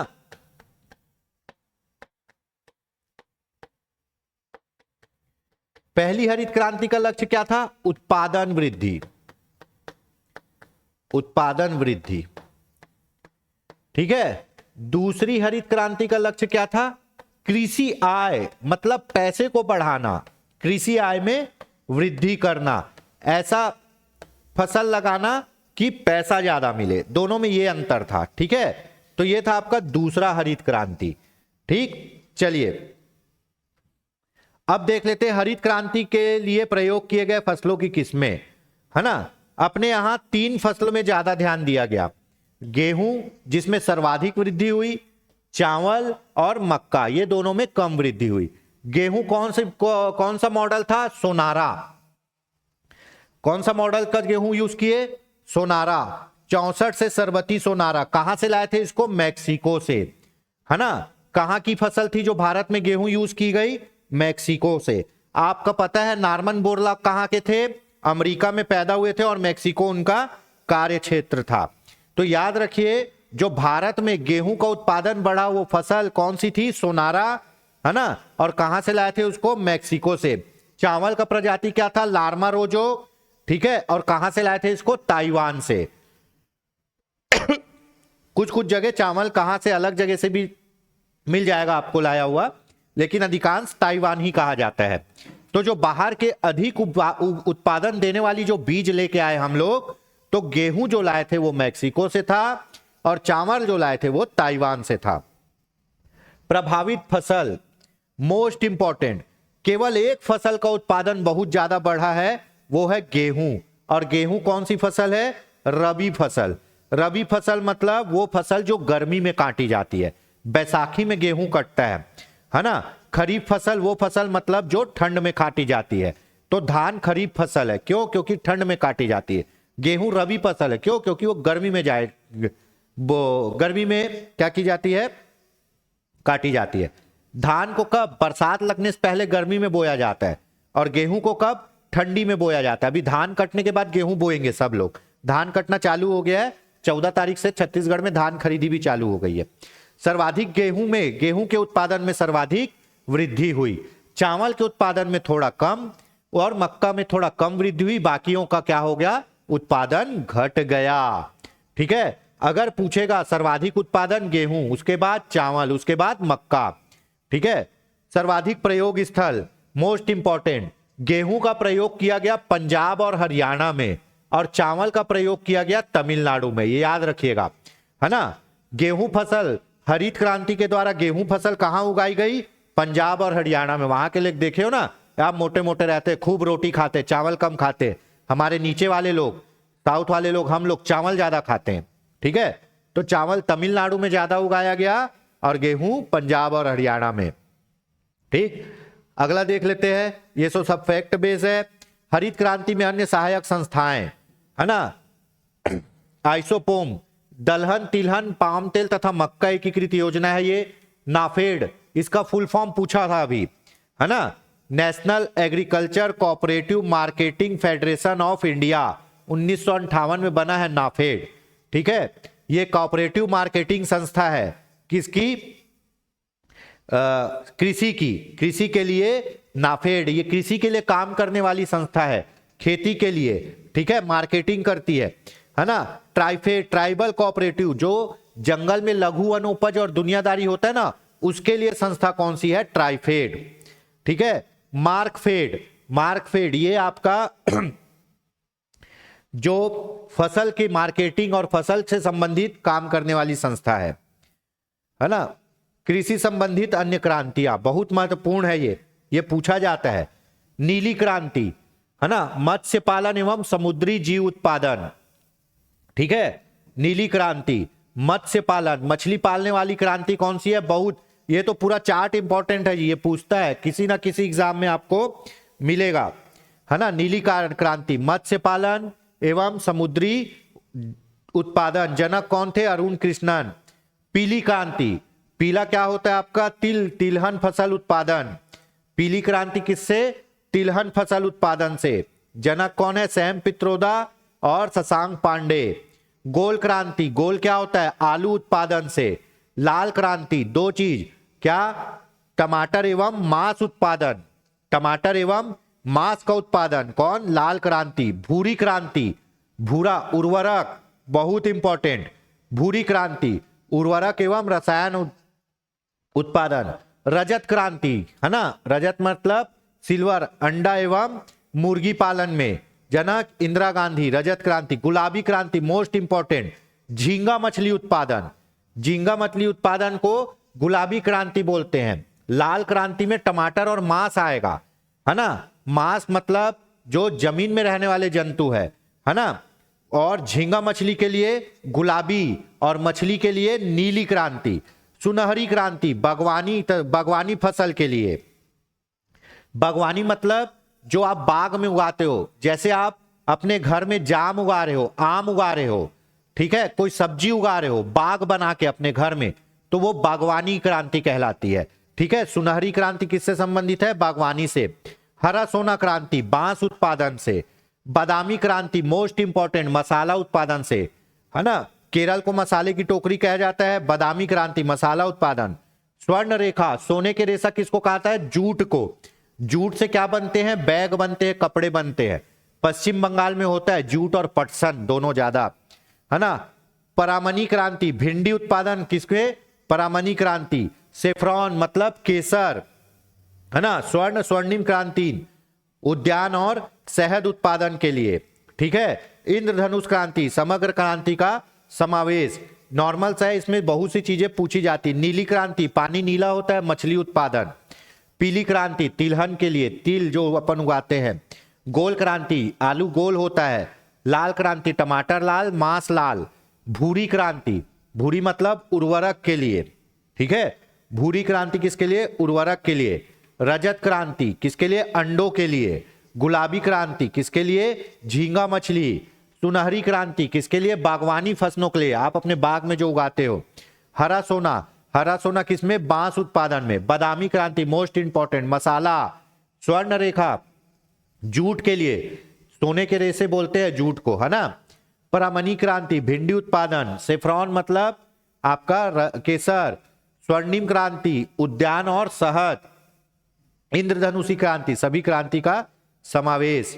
ग्रीन रेवोल्यूशन, भारत में हरित क्रांति की शुरुआत कब हुई? 66-67 में, बिल्कुल। हरित क्रांति की शुरुआत 3वीं पंचवर्षीय योजना। दशक पूछेगा तो 70 के दशक में। इसी में अगर दशक पूछा तो 70 का दशक, ठीक है। हरित क्रांति के जनक कौन है विश्व में? नॉर्मन बोरलॉग, ठीक है। शब्द के जनक कौन थे? शब्द के जनक, हरित क्रांति शब्द के जनक, शब्द कौन लाया? विलियम गेड, विलियम गेड, ठीक है। कब? 1968 में शब्द दिए, ठीक। भारत में हरित क्रांति के जनक एमएस स्वामीनाथन, पौधे के जेनेटिक वैज्ञानिक भी थे एमएस स्वामीनाथन, कृषि वैज्ञानिक थे। हरित क्रांति शब्द के प्रतिपादक विलियम गेड है ये, 1968, ठीक है। एमएस स्वामीनाथन, पद्म भूषण मिला 1972 में, पौधे के जेनेटिक वैज्ञानिक थे। विज्ञान एवं अभियांत्रिकी के क्षेत्र में 1972 में इनको क्या मिला था? पद्म भूषण मिला था। क्या मिला था? पद्म भूषण मिला था। सबसे पहले आता है भारत रत्न, सबसे टॉप का भारत रत्न, उसके बाद पद्म विभूषण, फिर पद्म भूषण,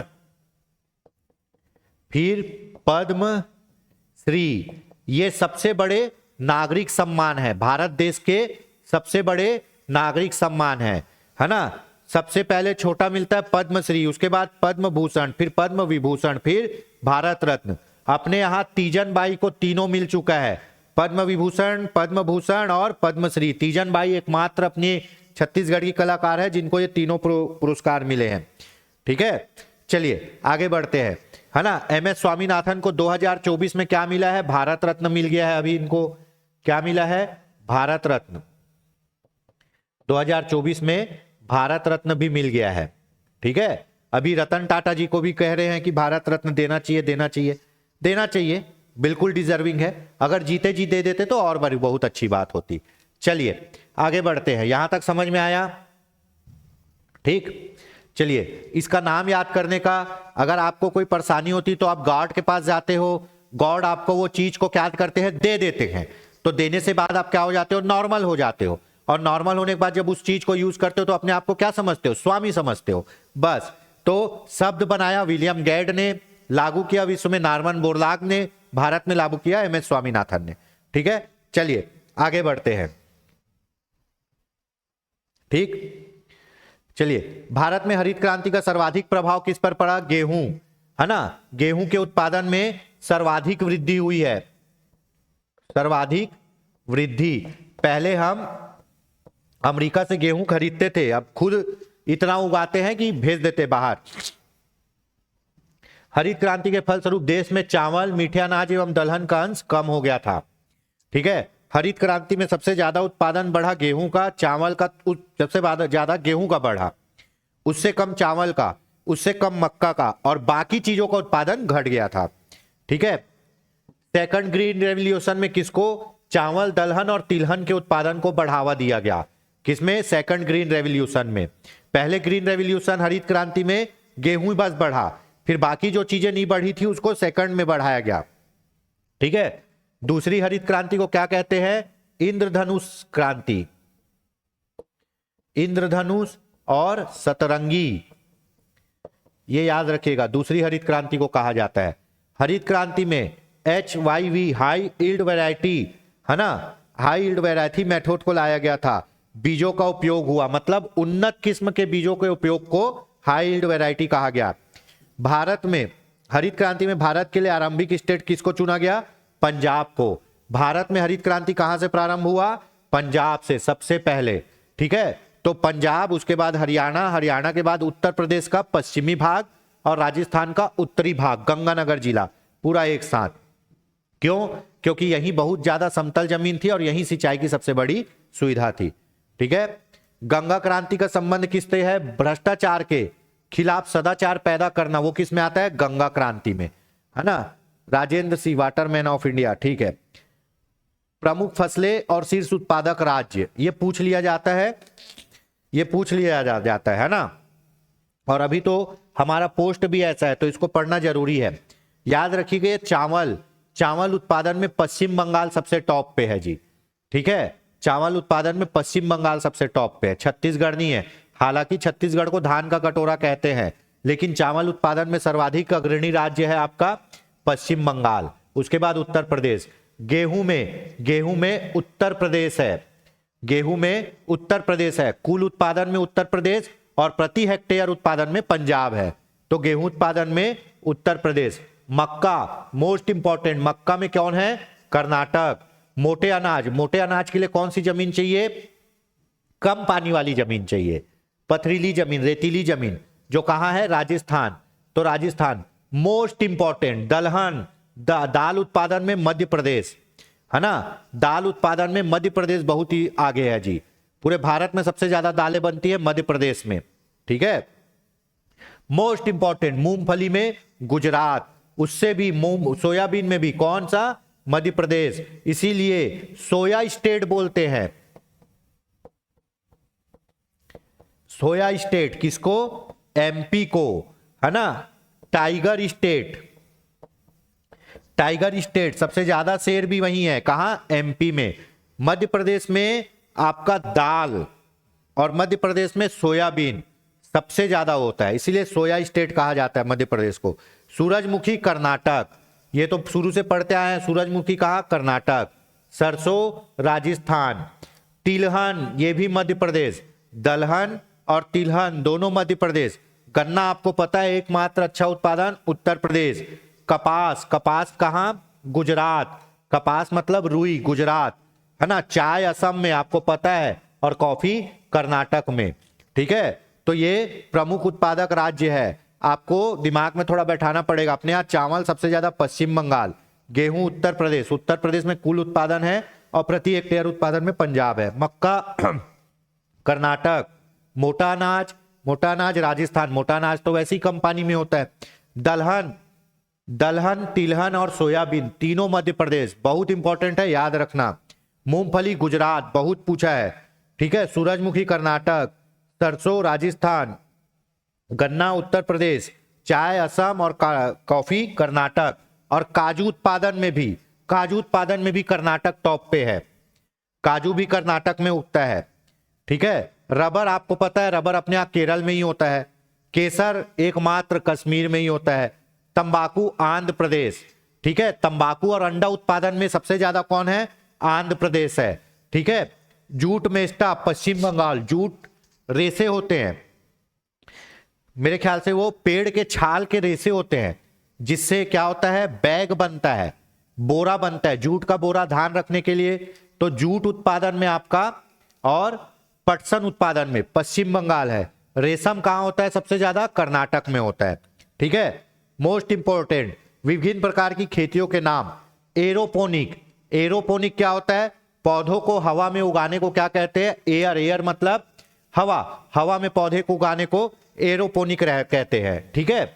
इसमें क्या होगा? ऐसे नीचे एक गमला रहेगा, उससे एक ऐसे तना जैसे निकले रहेगा, यहीं छोटे छोटे गमलों में फसल के पौधे उगा दिए जाएंगे, है ना। पूरा छोटे छोटे पौधों में फसल उगा दिए जाएंगे, है ना, ठीक है। ये क्या होगा? एरोपोनिक है, ठीक। एपीकल्चर, मधुमक्खी पालन को क्या बोलते हैं? एपीकल्चर, ठीक है। आंध्र प्रदेश इधर साइड होता है, डब्बे में मधुमक्खी पालते हैं, एपीकल्चर मधुमक्खी पालन। हॉर्टिकल्चर, बागवानी को क्या बोलते हैं? हॉर्टिकल्चर। फ्लोरिकल्चर, फूल विज्ञान को क्या कहते हैं? फ्लोरिकल्चर, है ना। ओलेरीकल्चर, सब्जी विज्ञान को क्या कहते हैं? ओलेरीकल्चर। पोमोलॉजी, फल विज्ञान। विटिकल्चर, अंगूर, खूब पूछता है, इसको आपको याद करना ही पड़ेगा, 2-3 बार पढ़ोगे याद हो जाएगा। एरोपोनिक मतलब एयर में, है ना। एपीकल्चर मतलब मधुमक्खी। हॉर्टिकल्चर ये तो बागवानी आपको पता है।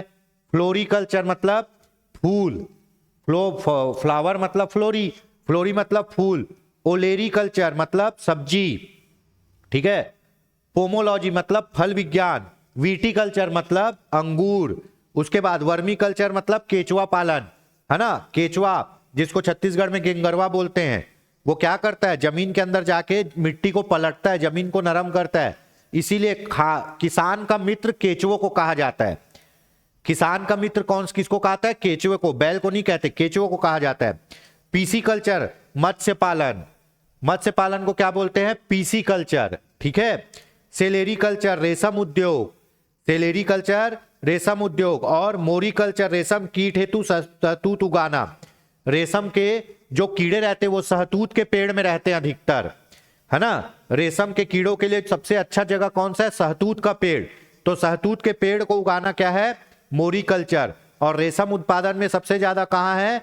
कर्नाटक है, देखो, तो वहां पे शहतूत के भी पेड़ होंगे, है ना। सेरीकल्चर मतलब रेशम उद्योग, रेशम उगाना सेरीकल्चर कहलाता है, ठीक है। एक होता है हाइड्रोफोनिक, जल में पौधे को उगाना। ऐसे एक टंकी बना देंगे, उसमें छोटे छोटे प्लास्टिक के गमले में पौधों को तैरा देंगे, जितना पानी चाहिए वो पौधा ले लेगा और बचे हुए पानी को खेती में डाल देंगे, ठीक है। पानी का डबल तिबल उपयोग होता है किसमें?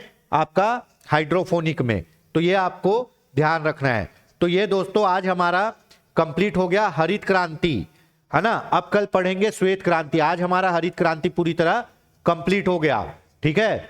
उम्मीद है कि बहुत ही जल्दी आपकी एडीओ की वैकेंसी आएगी। तो अपनी तैयारी को बरकरार रखिए दोस्तों। मैं बार बार बोलता हूं, जब भी नोटिफिकेशन आता है उसके बाद केवल रिवीजन होता है, पढ़ाई उससे पहले होती है। पोस्ट आएगा, 1-1.5 महीने में एग्जाम हो जाएगा। अभी चुनाव है तो चुनाव में जनता को रिझाने के लिए सरकार कुछ ना कुछ पोस्ट निकालेगी, जिसमें ज्यादा चांसेस अभी एडीओ के ही हैं। ठीक है, तो कैसे लगी ये क्लास जरूर बताइएगा। ठीक है, इसी तरह योगेंद्र साहू ऑनलाइन क्लासेस के साथ बने रहिए। जय हिंद, जय छत्तीसगढ़।